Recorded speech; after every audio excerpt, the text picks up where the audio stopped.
I work for ActionAid, which is a humanitarian and development organisation working in over 43 countries worldwide. If we can get the first slide up. Talk amongst yourselves.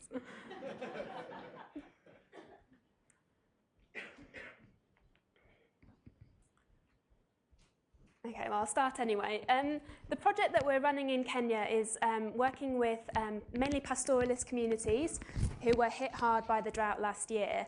ActionAid works in the area. We distribute food to around about 90,000 people monthly. And the project was really to kind of establish two-way communications between ActionAid at the regional level, our field monitors, if we can go to the next slide, our field monitors at community level and the communities themselves. And previously that communication had been done very much on a face-to-face basis, which obviously has a time and a cost implication. So the project very much fits with ActionAid's rights-based approach to emergencies. The idea is that in an emergency, yes, we need to provide vital services, of which information is one, but we also need to look at how we're providing communities or empowering communities or enabling them to empower themselves, I should say, to become more effective and more active change agents in their own recovery. So that's very much a part of our kind of wider approach to the drought there. So as I said, the project was looking at Isiolo, a rural area in northern Kenya, primarily pastoralist communities reliant upon their livestock.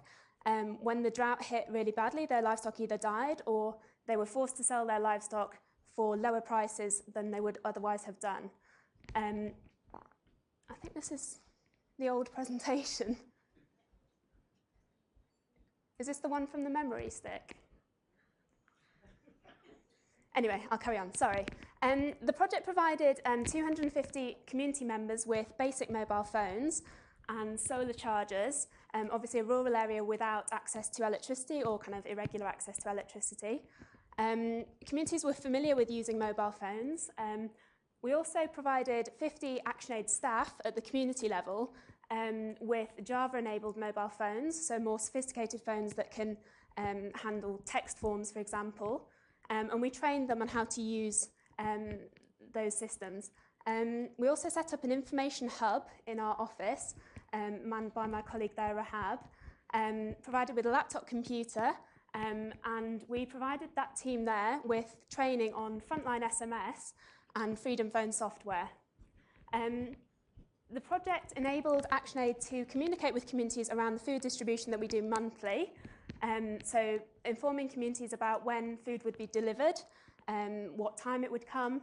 It also provided communities with information on livestock prices, which they'd identified as a need, an information gap, and also around food prices. So we send out monthly bulletins via text, frontline SMS and Freedom Phone, which are then transcribed by ActionAid staff at the community level onto community bulletins and shared in the communities, and I think the slides will catch up with me in a minute. Those were the two critical areas that communities themselves had identified as their information needs. So then community meetings are organised where communities can come and see the information laid out there. They can all access that. It's open for even the most vulnerable members. We can also see that the communities are using what we call, well, M-Pesa, you'll all be familiar with that.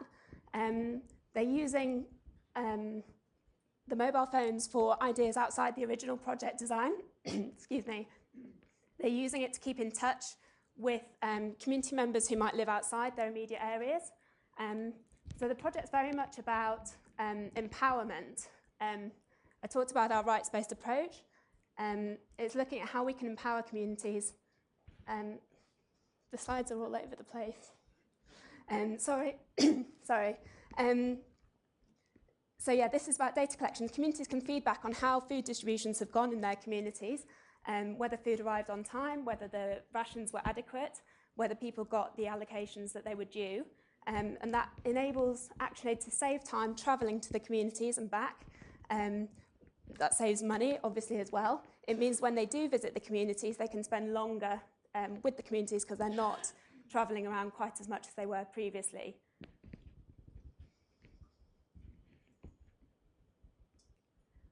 I think the presentation's failed me. That was right at the beginning. So I spoke about the channels that the project uses, primarily frontline SMS and Freedom Phone as well. And that reinforces messages across those two channels, and it gives people an option to choose whichever they feel is most appropriate. So some people prefer texting, some people prefer accessing information through recorded voice messages. And as I said, that allows our field monitors to have more time when they visit the communities because they're not spreading themselves so thinly, going back and forth to different villages. And crucially, it's about empowerment. And that's something only the community members themselves can do. It's not something that ActionAid can give to communities. They must use the information that we provide in order to empower themselves. So it's a really exciting area for ActionAid. It's something we haven't really done before. We're looking very much to collaborate with all of the different sectors and actors in this room. We talk very much about communication between us and disaster-affected communities, but it's also really about us communicating amongst ourselves and seeing where we can share, seeing where we can synergize. So we're really excited about this, and we look forward to collaborating with you. Thank you.